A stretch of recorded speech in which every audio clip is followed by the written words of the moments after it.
Hello and welcome to Gita Study. Today we are going to do something different. I was thinking of ideas what to do for today, and I thought we'll just pick up a random verse and study it or read it from my most favorite commentary, which is my current study book, Swami Ranganathananda's Bhagavad Gita, an exposition of the Gita in the light of modern thought and modern needs. This comes in 3 volumes. I've shown this before, and this is my main workbook now. So, what we'll do is there is something called, I'm going to put this aside. What I'm going to do is I am going to use this deck to pick our verse. This is not a deck full of 700 verses. I got this from Amazon. It's a set of 68 inspirational cards. I love this. Sometimes I just pick this up and pick a verse, and if I'm very much pressed for time, I do have to touch Gita every day, so I will just pick a card from this and then give it a good quick reading and then go about my day. But today what we're going to do is we are going to shuffle this card and we're going to pick a verse, and whatever verse it is and whatever it says, we're going to look at the picture, we are going to look at the verse and whatever the card says about the meaning and stuff, and then go to that verse and read it from Swami Ranganathananda's commentary. I hope you enjoy this. Now I'm just gonna pick up randomly something.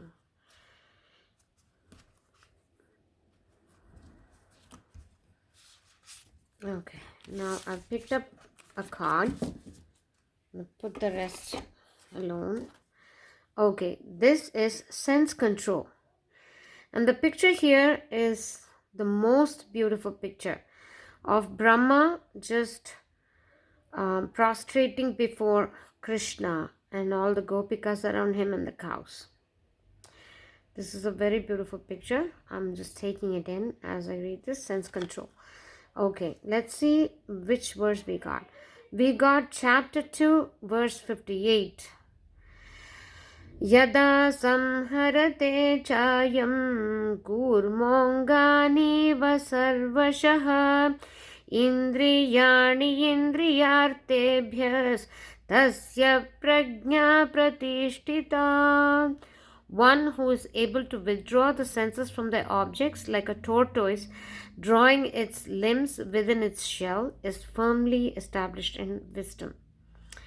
This is a beautiful verse, and what we're going to do is we're going to read the commentary and possibly study and make notes from Swami Ranganathananda. Because this was going to be a random verse, I had to take all the volumes because it may be chapter 5 or I don't know how many chapters are covered in this deck. So I'm going to put the cards back into this box.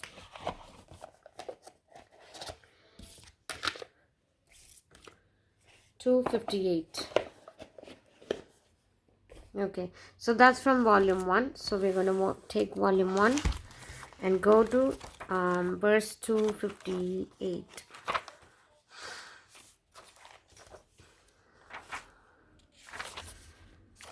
$46, $47, $48.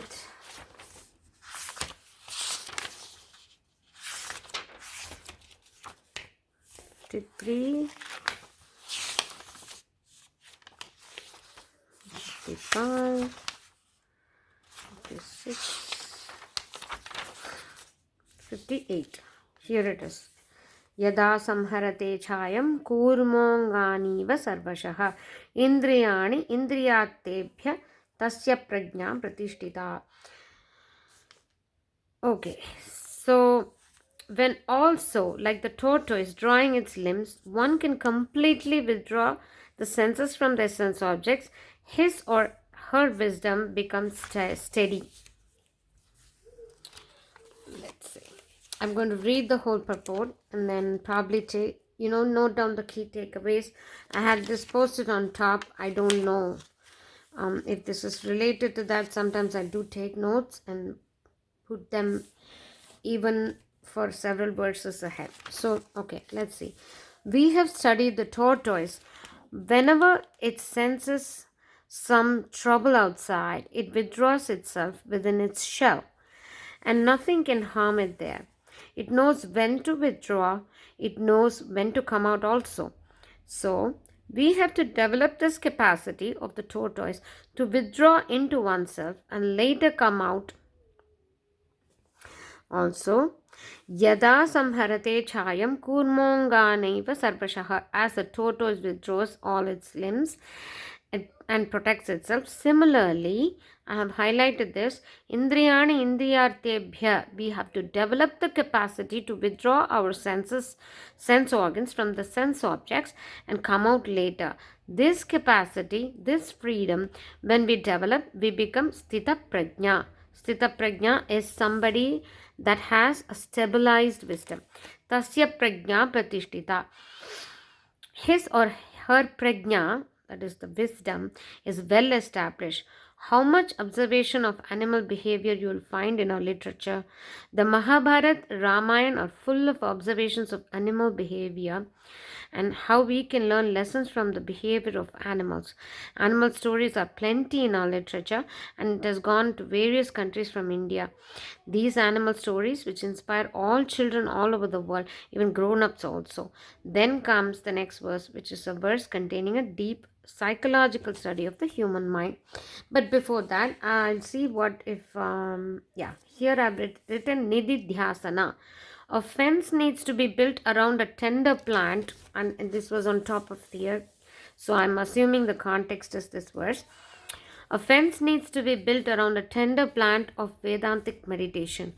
The tender plant gets eaten by Sabda, Sparsha, Rupa, Rasa, and Gandha. These are the five senses.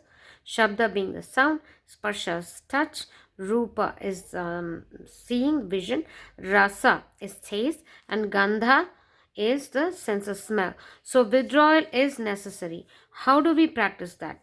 Regulate, fasting, not seeing bad stuff. Rasa and Gandha, Shabda, and I said Maunam. Maunam is practicing silence. How can we do this kind of withdrawal from sense organs from the sense objects is what this is putting forth. Krishna here says we are stabilized.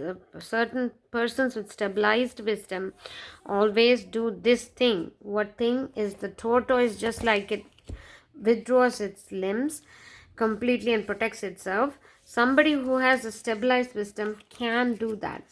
He is able to just bring his senses out of the sense objects and then come out later. It's not that he's just going to just shun the world and go away, but when it is not necessary, when it is going to not serve his the soul purpose, he is able to withdraw them.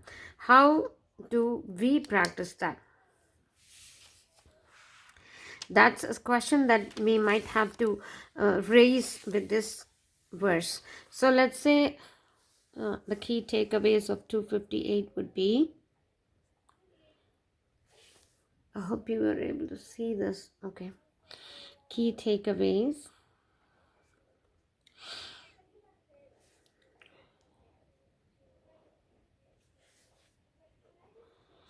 A person of stabilized wisdom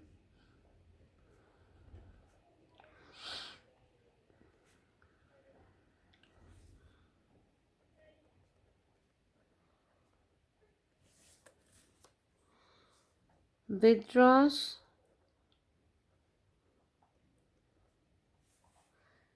senses from sense objects at will. It's not something that happens out of his control. He does it at his will. So just like a tortoise withdraws itself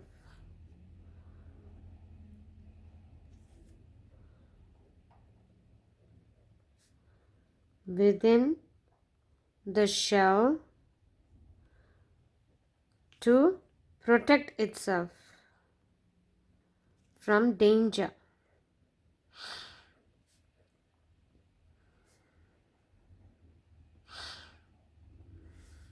Now, let's imagine what our dangers are. What are the dangers? Things that don't serve. I'm sorry, this thing is shaking. I don't know what to do. This table is not very stable. We're talking about stabilized wisdom, but the table is not stable. So these things that don't serve our spiritual evolution is a danger. What doesn't serve your spirit doesn't serve you. So let's say greed, lust, anger, attachment,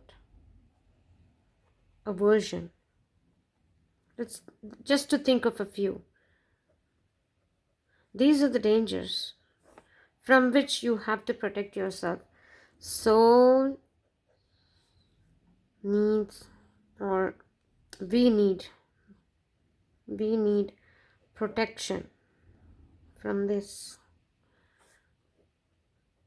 from these. So what do we do for that? We have to withdraw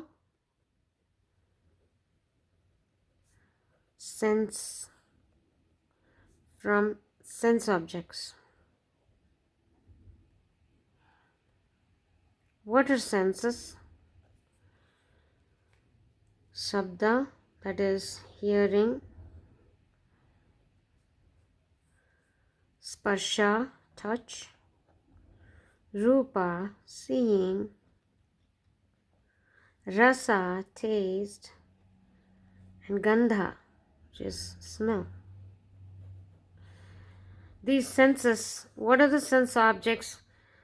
Everything that can be heard, everything that can be touched, everything that can be seen, everything that can be tasted, everything that can be smelled.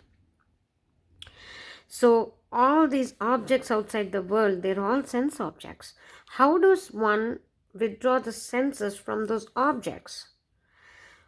In the bhakti point of view, what we can do is channelize the senses toward God. Say, hear about God instead of hearing anything that does not serve your purpose. Touch God. Touch God with your heart. Touch God with, if you have idol, touch them. Touch its feet. Look at God. Look at God's literature. Look at God's scripture. Go to a temple or a mosque or a church. Look at a cross. Or do whatever it is that connects you to God, and taste everything that is offered to Lord. Burn an incense. Offer sandalwood. All these beautiful smells that you can offer to Lord, offer them and then smell them. Flowers, which are actually offered to Lord. You can withdraw senses, but since we are in the world, we cannot withdraw entire senses. We are not yogis. We are not people with stabilized wisdom. So we can channelize these senses towards God. Thereby, slowly, we can minimize our interactions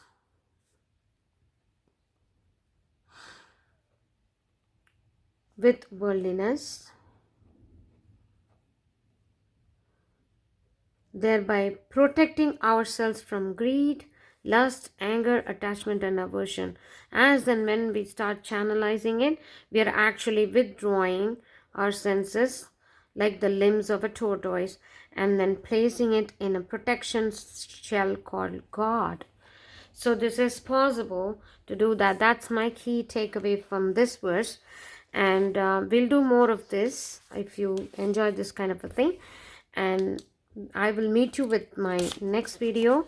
Please comment, subscribe, and give me ideas as to what I can do here for you to be inspired to continue your studies of Gita.